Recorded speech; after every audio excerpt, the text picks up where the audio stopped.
attendees, I think, have come in. Anyone else will just have to catch up.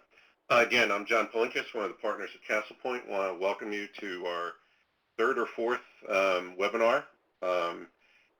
And I'm going to turn it over to Charlie, who's going to be presenting. Charlie?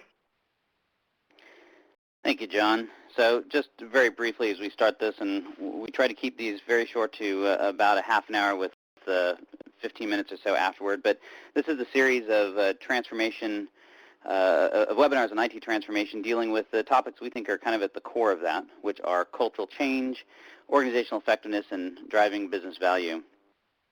We know there's no such thing as a free lunch, but for two of you there will be today in that we are giving away gift certificates for lunch at TGI Friday, so thanks for joining us, and that's just a little thank you. So let's dive into it. We've got a lot of ground to cover. Get this going. So the first thing is, there's an old Chinese curse that says, may you live in interesting times. And I think for those of us in IT, we are very much living in interesting times. It is, this idea is it getting fast in here, right? Because business in industry right now is moving extremely quickly.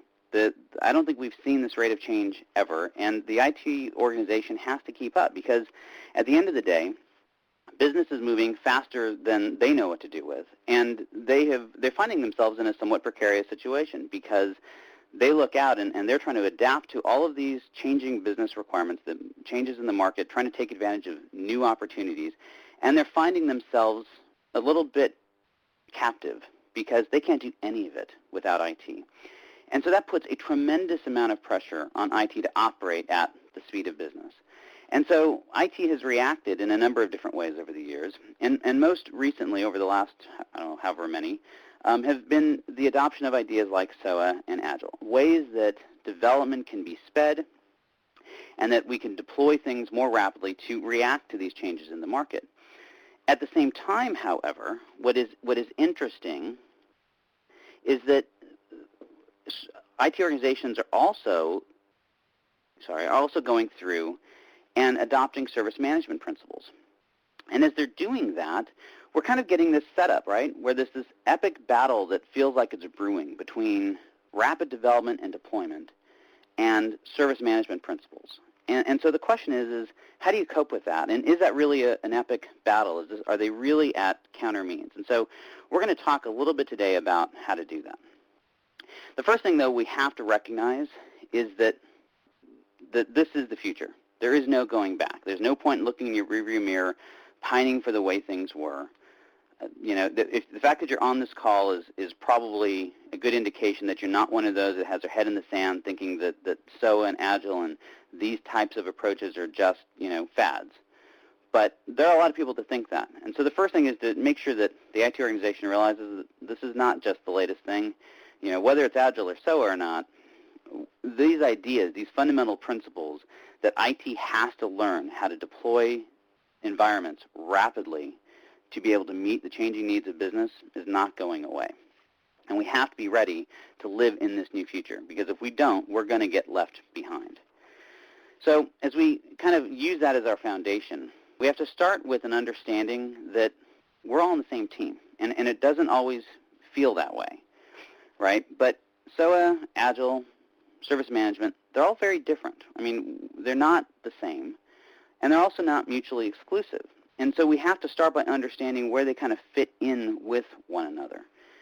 So at least from my view, and this probably isn't rocket science, SOA is really about the architecture. How do you start building environments, building systems that are much more flexible, much more adaptable, that enable the organization to react more quickly, right? And this is, SOA is really a reaction to or against the kind of big block approach to development of saying, it's these big giant systems that, when you want to change something, you have to change the whole thing.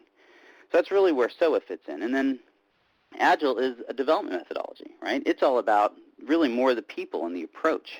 How do you create a development organization that can move quickly on its feet, that isn't going through these long, drawn-out cycles to deliver some product to the business or to customers? And then the last part is that service management is really an operational framework. It says, it provides the guidance of how do you actually make all this work together in an environment that delivers service effectively, consistently, reliably. And so these are all very different, and they all can live very nicely together if we approach them right. And the starting point with that is to recognize that they share one goal. And that goal really, I guess, has three parts. And the first thing is that all of these should be striving to provide an effective level of service, right? It all starts with providing business value that what IT organization is delivering meets some need. Because if it's not doing that, none of the rest matters. And so they all start with that same fundamental premise of how do we provide an effective level of service. They also, I think, are kind of rooted in these ideas of efficiency, because we need to be good stewards of the resources that are invested within IT organizations and making sure that what is being put out makes sense. And I think there's a lot of reaction to this right now because IT organizations tend to be, one of my favorite little statements is it's the yacht of the business world. It's, a yacht is a hole in the water you pour money into. Well, for many organizations, IT feels like, the hole in the basement that you pour money into. And so we need to use these same tools, SOA, Agile, service management, as tools to help us operate more efficiently. And then the last thing is these are all tools that we can use to deliver services more rapidly, right? Starting with this foundation that business is changing faster than ever, we have to leverage these tools in a way. They all have the same goal of being able to enable IT organizations to react, to be adaptable, to be agile. So if we start with that, the very first question, though, that sometimes gets asked, well, wait a minute, is that, doesn't that kind of go against things like change management principles? Isn't the whole principle of change management and service management to reduce risk and operational? And my argument would be no, because we have to remember that if a change management process is lumbering and bureaucratic, at the end of the day, it's going to fail the business because the business cares about stability. They do. But they care much more about providing that they're getting the value and the service that they expect out of this so they can actually deliver value to the customers, right? That's what this is all about. And so these really are not at cross points, and we have to really kind of start with that foundation. And part of that leads to or is based in this idea that we've got this misperception. And really the misperceptions are everywhere. There's a misperception that service management is solely operational in its kind of footprint. There's a misperception just on all sides. And we have to really start with this foundation because at the end of the day, while service management is an operational framework, there's only so far you can go by operating something effectively if it was designed poorly to begin with. And so, IDLE v3 really kind of crossed this bridge for us a little bit and helped us understand that operation starts with service design a service effectively. If it is not architected in a way that enables you to operate it efficiently and effectively, then it's going to fail. So we can have a great incident management process, but all that's going to do is allow us to contain the damage. It's a losing battle. And likewise, if the design hasn't met the needs of the business to begin with, then it's not going to, I don't care how stable it is, it's going to be meaningless. So we have to start with this idea that these are not mutually exclusive. And so once we get to that point, that operation starts with an effective design approach and concept, then suddenly Agile and SOA become extremely relevant in that. But it also makes us really come to this recognition that we can't look at them separately. We can't treat them as independent entities. We have to integrate them. We have to have an integrated approach for how we manage all three of these and how we leverage the three of them together to enable us to achieve these objectives of efficiency, effectiveness, and rapid delivery. So the truth of the matter, though, is that that's not very easy to do. It's actually pretty hard. And that's because there's, especially in a large organization, there's a lot of domains here. There's a lot of politics. There's a lot of everything. And so it isn't easy. But we do have some ideas on how do you get that integration? And we've identified 5 core elements that we're going to go through today, and we'll see how quickly we can get through them. But they are perception, discipline, inclusivity, rebalancing, and iteration. And I just want to make sure that we're all on the same page here. There are no silver bullets. A lot of these are basic concepts that make sense. It's just a matter of framing them and bringing them together and putting them into action. So, no secret sauce if that's what you're hoping for. But these are the 5 elements of how you create this kind of bring together SOA, Agile, service management principles. And I'm using SOA and Agile really as kind of our metaphors here, but anything that is moving you in a rapid development kind of environment.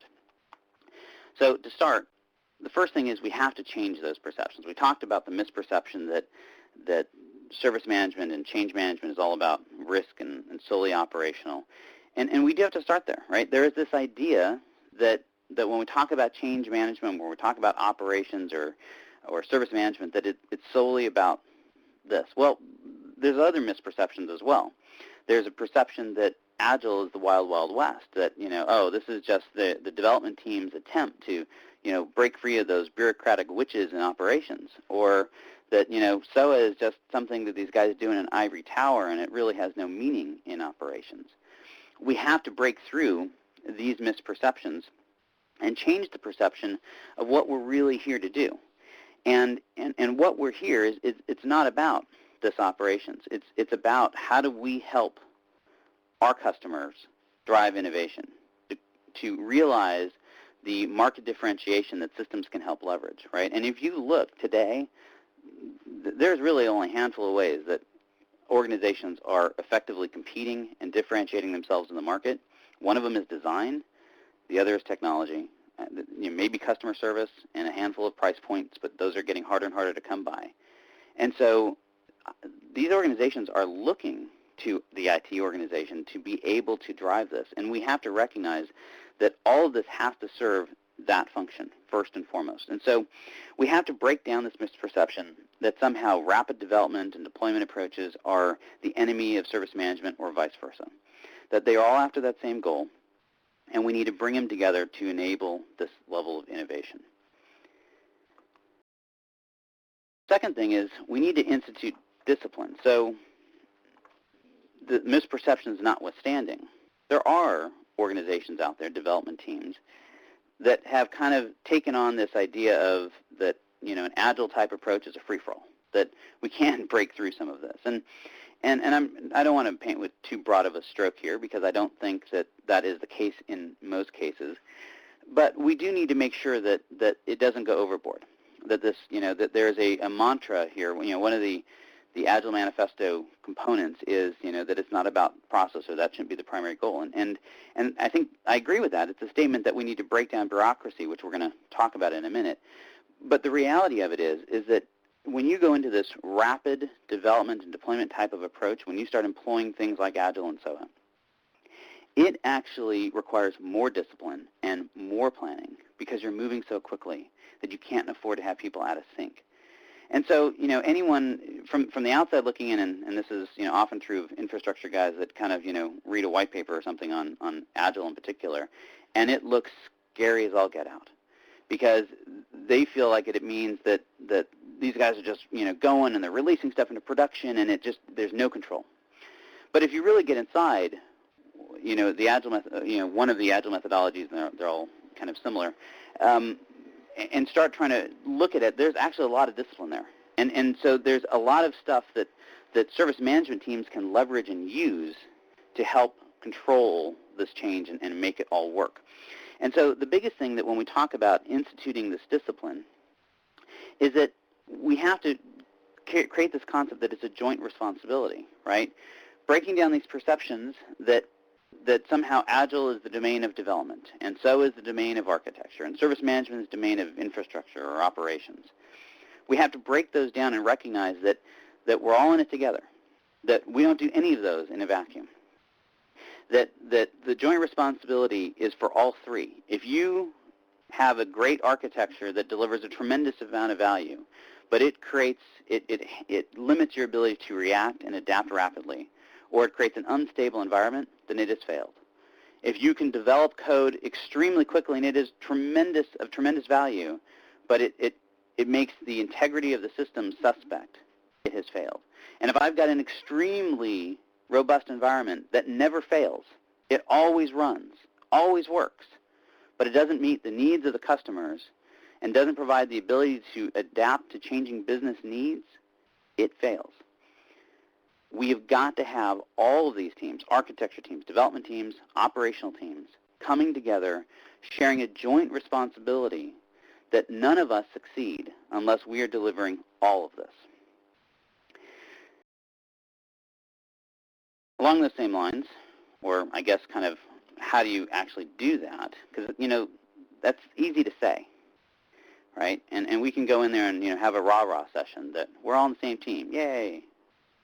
But we need to actually create inclusivity.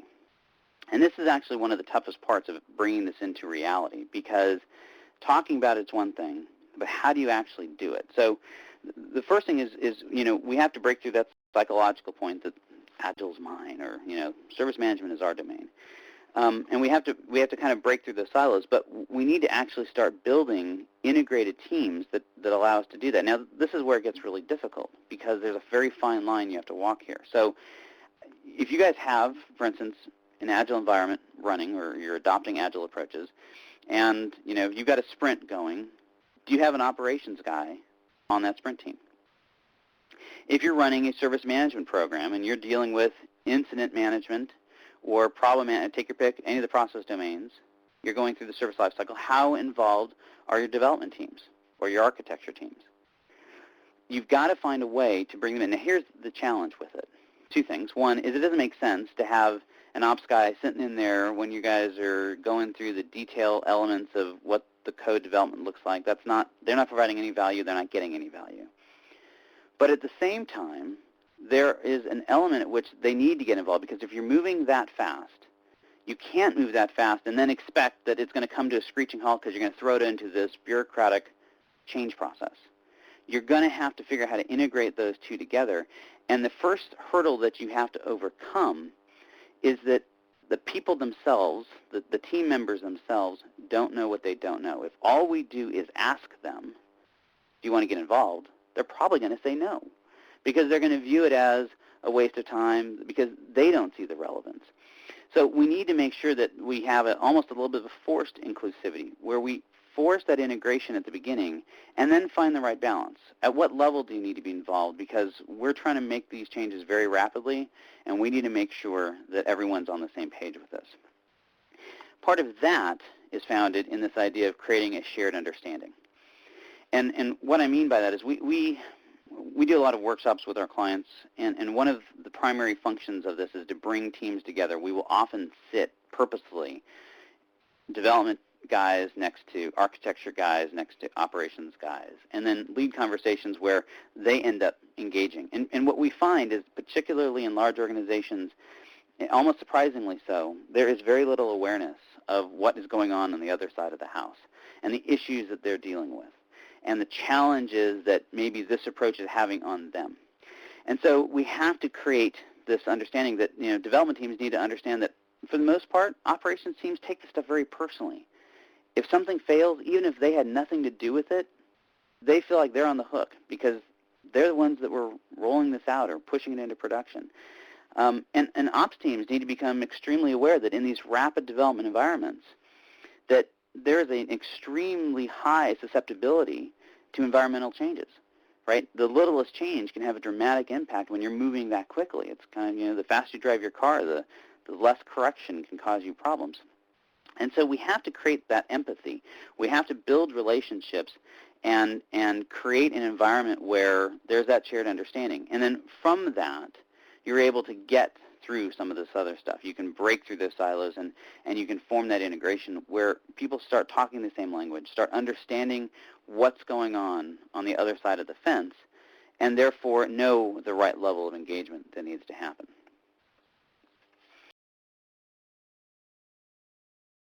Part of the issue, however, when we talk about this is that, well, I don't know any other way of saying it.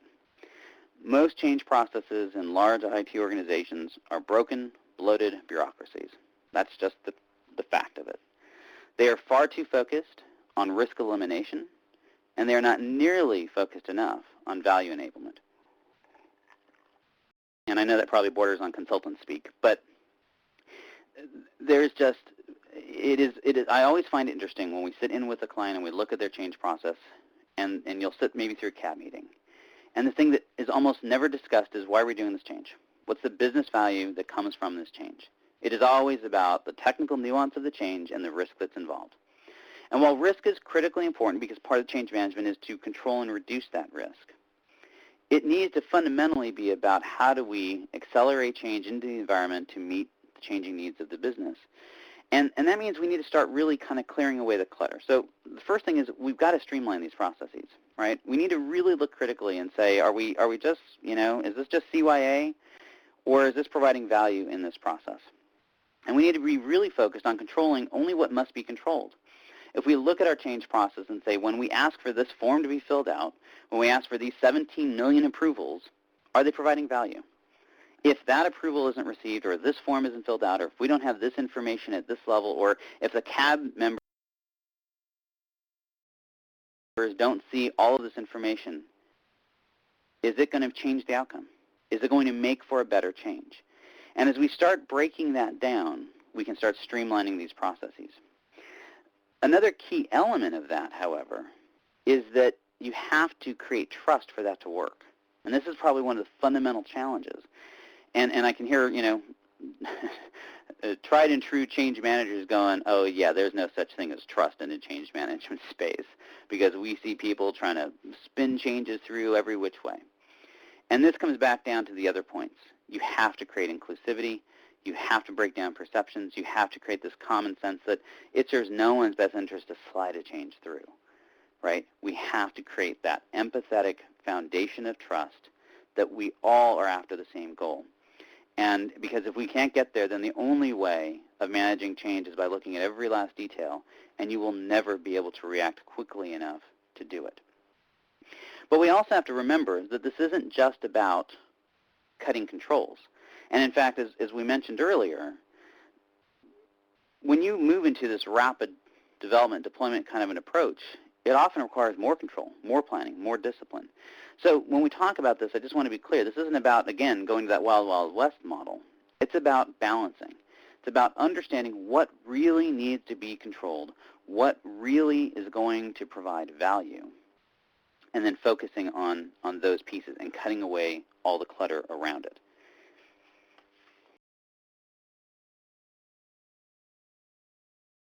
The last piece, or the last component here, whatever way to say, element, I guess, is to embrace iteration. And here's what this really means, is that there's a fundamental breakdown and fundamental challenge between what most service management or change management type approaches are and Agile, SOA type approaches. And that is that at the end of the day, an ITIL type change management process is fundamentally based on a waterfall type development methodology. And it was kind of built from that context.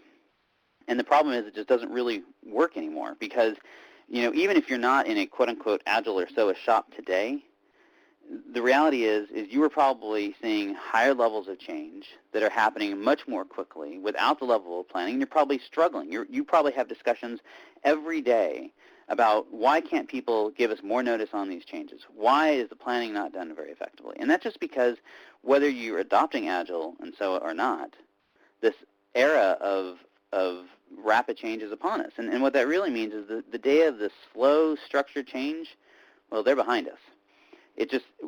That reality is not coming back again.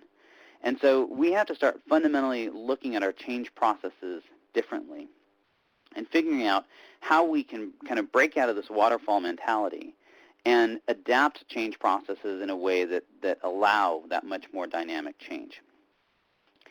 And so in order to do that, we embrace this idea of what we call graduated change. And I'm not sure if that's a great term, and we haven't patented or anything, but what it basically means is that you don't try to control everything at every level. And it's at the end of the day, it's a basic concept of delegation. It's how do we empower people and trust them to make the changes necessary.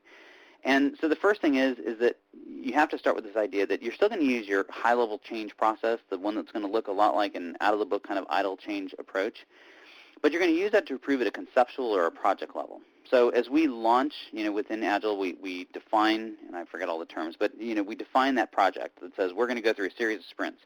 At that level, we're going to put that through a normal change process, right? That's the time at which we do have the highest level of discipline, of planning of what that is at a business objective level.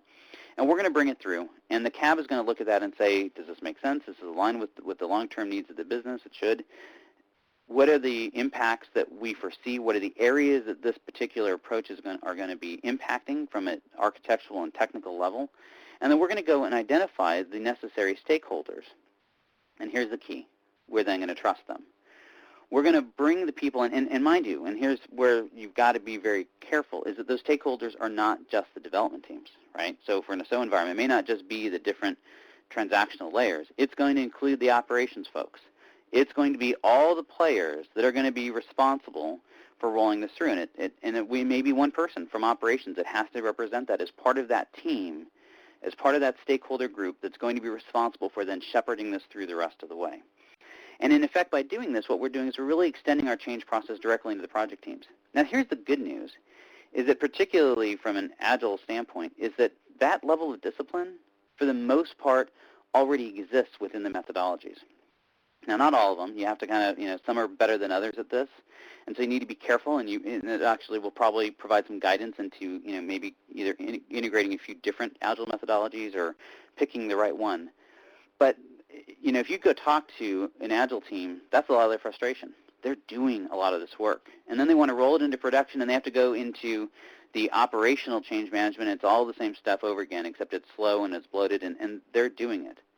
And so we need to start integrating those two together. We need to extend the change process into those project teams, into the methodology itself, and allow that methodology to work. And again, that means creating trust and having trust, but it also means defining some very specific rules of engagement. So this is not about not monitoring and controlling releases into production. You absolutely have to do that. But you have to do it within this context of when we approve that change at a CAB level or wherever it's going, what are they entitled to do? What are they able to do? And what are the things that, no, if this part shifts, then you need to bring it back through our change process, right? We need to establish those rules of engagement so they know what they're able to do. And the biggest thing is those rules of engagement need to be empowering. They need to give that group of stakeholders a visible and public sign of trust that says, you're able to do this, and you're able to get this done, and as long as these stakeholders, and that's why it's important that we have the right people engaged, agree with it and are comfortable with it, and they're helping coordinate that, then we can move this through. And it allows us to take and meld these two together in a way that we can create a tremendous amount of flexibility and adaptability and really make everyone happy. Because that's really what we're here to do. We're trying to meld all of this, well, maybe not make everyone happy, but meld all this together so that we are meeting these objectives, right? That we are delivering value rapidly into the business, that we are, that we're doing it in a way that maintains the integrity of the operations. And so if you're able to put that together, then I think you're going to find that there's a tremendous amount of value in this kind of an approach. Now, this is hard work. I don't want, there's no doubt of that. But if you do that hard work and you create these integrated teams and you start breaking down the bureaucracy of your change management process, relax a little on the controls that don't provide any value, and create the sense of trust by creating these integrated teams and enabling them to work within their methodologies to execute these changes that need to be made, then you can, in fact, speed delivery. And I think most importantly, create exponential value to your customers because suddenly it all just kind of works the way it really should to begin with. So that's really what we had to say. I think we did pretty well time-wise. So we definitely want to take any questions that you might have. There's a Q&A section here on the left of the screen, so please just type in your questions. While we're waiting for any more of those to come in, I did want to remind you that our next webinar is going to be October 13th. It's going to be 12:15 Pacific, and it is going to be entitled Transform or Conform, finding the business value of a framework. And kind of, again, this idea of this, how do you adopt and adapt a framework and find that it actually is going to help you transform an organization rather than just be focused on conforming to some standard. So I think that's it. John, what do we have question-wise? Again, just as Charlie said, there's a space for you to type in questions. Please do so. In the meantime, we've got more than 2 questions in.